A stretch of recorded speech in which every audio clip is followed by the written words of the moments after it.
하나님께서 이 누가복음 22장의 말씀을 통해 또 우리에게 은혜 주시기를 원합니다.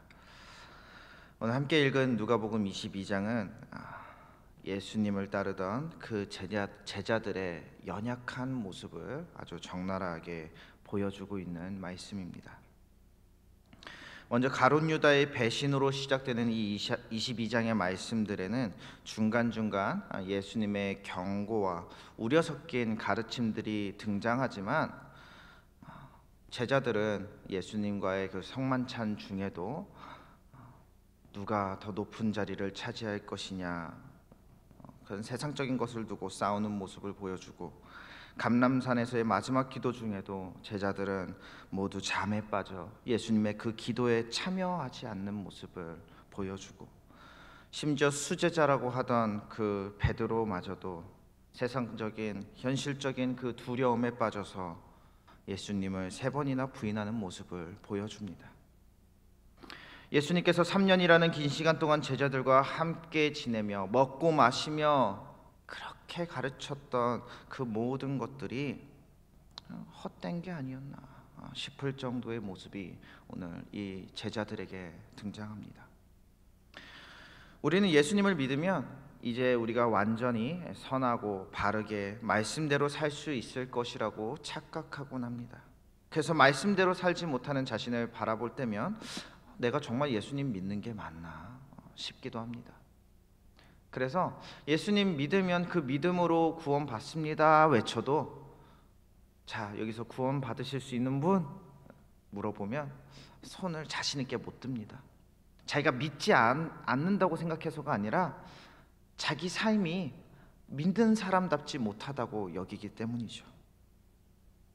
심지어 우리는 이 기준을 자신에게만 두는 게 아니라 남들에게 두기도 합니다. 누군가 내가 보기에 악한 행동을 하면 쉽게 판단하는 겁니다. 저 사람이 정말 예수님 믿을까? 저 사람이 정말 그리스도인일까? 저런 사람은 지옥 가지 않을까? 판단합니다. 쉽게 정죄하는 거죠. 그런데 성경이 우리에게 가르쳐주고 있는 한 가지 진리가 있습니다. 바로 우리 모두는 어느 한 사람도 예외 없이 지옥에 가야 마땅한 죄인이었다는 사실이죠. 우리는 우리 안에 있는 이 죄성을 가볍게 여길 때가 있습니다. 그런 경향이 있습니다. 그래서 스스로 나름대로 의롭게 산다고 생각하는 사람들은 내가 도대체 무슨 큰 죄를 지었기에, 난 살면서 사소한 거짓말 정도는 해도 죽을 정도로, 지옥 갈 정도로 큰 죄를 짓지는 않았는데 뭐 때문에 도대체 예수님이 나를 위해 죽으셨어야만 했나? 내가 왜 그 십자가에 그렇게 감사해야 하지? 라고 질문을 하는 사람들이 있습니다.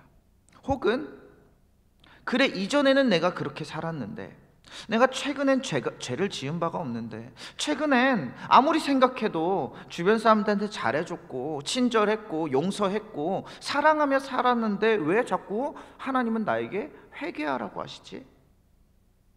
질문하기도 합니다. 이는 죄의 본질을 오해하기 때문에 발생하는 일입니다. 예수님께서 우리를 대신해서 짊어지신 그 죄는 우리가 저지른 개별적인 어떤 범죄를 의미하는 것이 아니죠. 그런 범죄를 의미하는 것이 아니라 사실 우리 안에 도사리고 있는, 항상 잠재되어 있는 죄성 그 자체를 의미합니다. 그 죄성을 짊어지고 예수님께서 십자가에 달려 죽으셨다는 거죠. 범죄는 그 죄성이 밖으로 드러난 결과물일 뿐인 겁니다. 솔직히 한번 스스로 자문해 봅시다. 우리가 지금까지 큰 죄를 짓지 않은 것이, 지금까지 감옥에 갈 만한 그런 범죄자가 되지 않은 것이 정말 우리가 선해서일까요?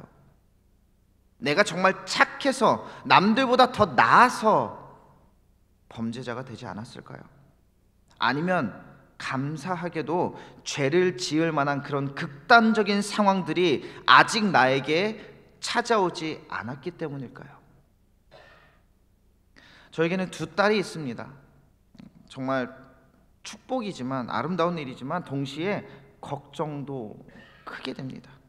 누군가가 이런 말을 했습니다. 아들을 낳으면 그 아들 하나만 잘 간수하면 되는데 딸을 낳으면 그 동네 모든 남자애들을 잘 간수해야 된다. 특히나 그 딸이 외모가 출중하면 더 큰 근심이 시작되는 거죠. 그래서 그런지 간혹 이런 나쁜 상상을 하곤 합니다. 만약에 내 딸아이가 어떤 남자에게 혹은 어떤 집단에게 나쁜 짓을 당한다면 과연 나는 어떻게 반응할까? 그때도 내가 과연 하나님의 말씀에 용서하라고 하셨어, 사랑하라고 하셨어 라고 하면서 그 사람들을 용서하고 사랑할 수 있을까? 선을 베풀 수 있을까? 예수님은 나에게 그렇게 가르쳐 줬는데 내가 가르침 받은 대로 행동할 수 있을까? 솔직히 말하건대 전 자신 없습니다. 오히려 그런 상황을 상상하는 그 순간 제 마음속에 일어나지도 않은 사건인데 막 복수심과 막 분노가 막 차오릅니다. 어떻게 하면 그 범죄자들을 고통스럽게 처단할 수 있을까?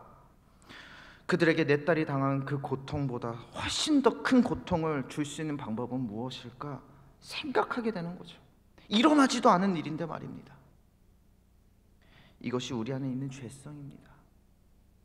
평소에는 잠들어 있다가 어떤 특정한 상황이 되면, 내 감정을 통제할 수 없는 그때가 되면 우리 안에 숨어있던 그 죄성이 튀어나오는 겁니다. 그래서 말씀을 기억나지 못하게 하는 거죠. 그리고 그 죄성이 결국 우리 안에서 범죄라는 결과물을 만들어내는 겁니다. 여러분은 정말 그 어떠한 최악의 상황을 맞닥뜨리더라도 그런 범죄를 저지르지 않을 자신이 있으신가요? 전 없습니다. 순간순간 밀려드는 이 악한 생각들, 내 안에 쌓여가는 그 악한 생각들이 나를 잡아먹으려고 입을 벌릴 때마다 내 안에 이렇게 악한 것들이 살아 숨쉬고 있다는 것에 놀라곤 합니다. 그래서 저는 종종 사람들에게 이렇게 고백할 때가 있습니다. 내가 만약 예수님 안 만났더라면 나는 아마 지금 감옥에 있을지도 모른다, 이렇게 말합니다. 성경 속 제자들의 모습을 보면 답답하지 않습니까? 예수님이랑 3년이나 살았는데, 3년이나 그 기적들을 경험했는데, 그 가르침들을 받았는데 왜 아직도 저럴까? 그런데 사실 그들의 저 어리석고 그 연약한 모습들이 우리의 모습입니다.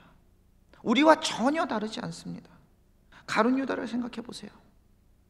우리라면 절대 예수님 배신하지 않을 것 같습니까? 과연 그럴까요? 예수님을 넘기는 것이 그 당시 상황에서 정의처럼 보였다면 우리는 그 정의 행하지 않을까요? 예수님의 가르침이 내 생각과 충돌하고 더 이상 예수님을 따르는 것이 유익이 되지 않는다고 느껴진다면 과연 우리는 유다와 다른 선택을 했을까요? 유다도 자신의 배신 때문에 예수님이 죽으실 줄은 몰랐습니다. 그냥 잠시 갇혔다가 신문 받고 풀려날 줄 알고 판 겁니다. 그러니까 예수님의 죽음에 괴로워하면서 자신이 받은 것 다 던져놓고 자살한 것 아닙니까? 우리가 과연 유다와 얼마나 다를까요? 베드로를 한번 생각해 보세요.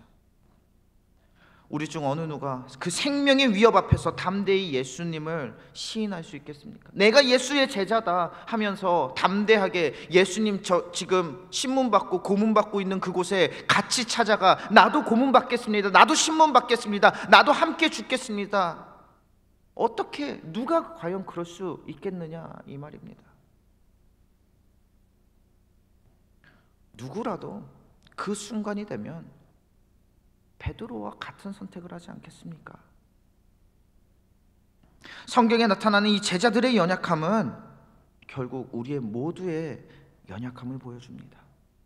몇십 년 교회 생활하고 말씀을 읽고 계속해서 결단하며 살아가는데도 불구하고 여전히 악한 내 모습, 여전히 연약한 내 모습, 내 바람대로 살지 못하는 내 모습이 이 제자들에게 그대로 나타나고 있다는 겁니다.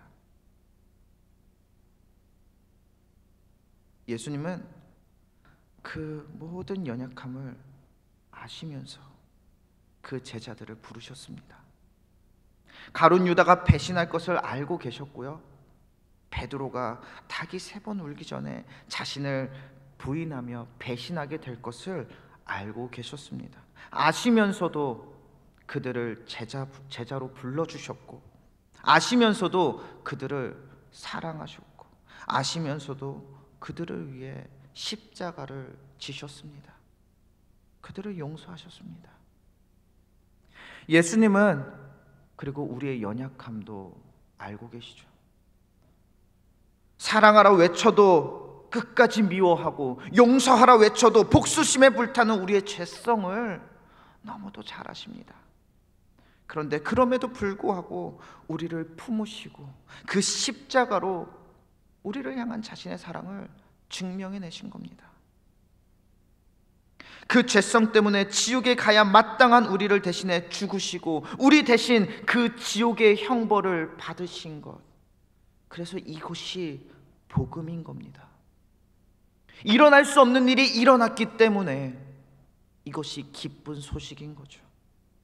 그러면 이 복음 받은 우리는 어떻게 살아가야 할까요? 내 안에 죄성을 알았고 그 죄성 때문에 예수님이 죽으셨음을 알았는데 어떻게 예전처럼 연약함을 그대로 가지고 살겠습니까?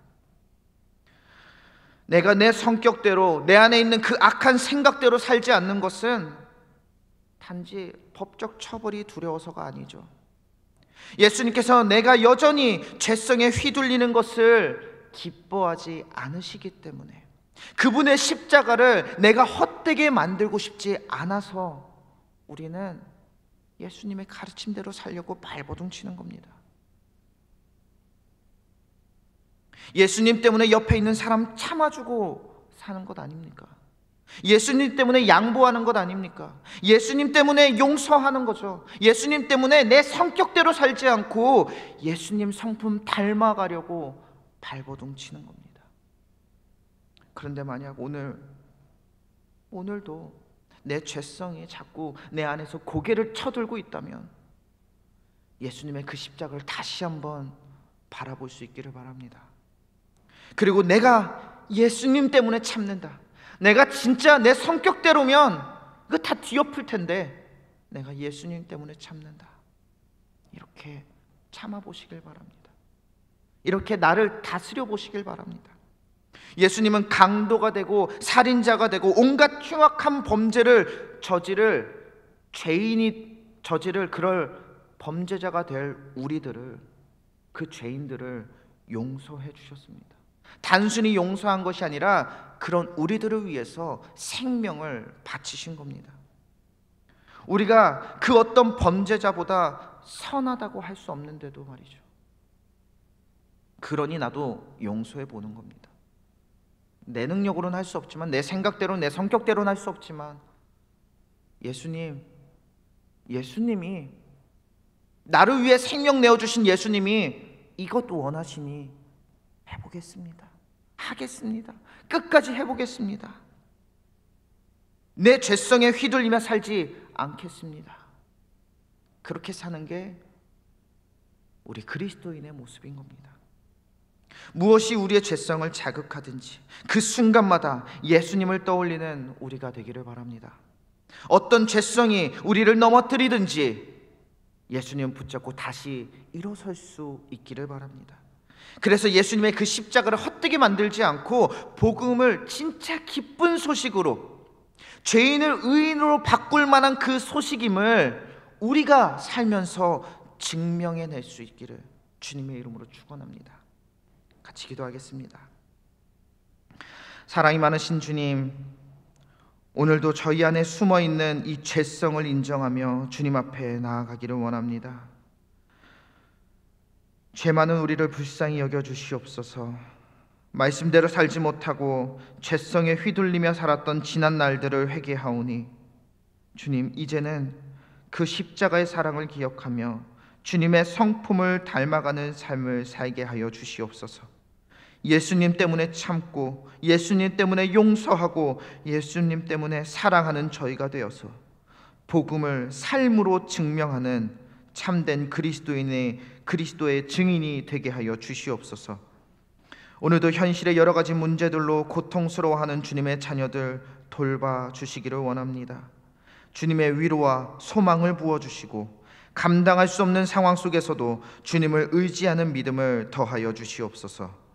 저희의 연약함을 아시고도 끝까지 사랑하신 그 십자가의 사랑을 기억하며 오늘 우리의 어려움을 이겨낼 힘을 공급하여 주시옵소서.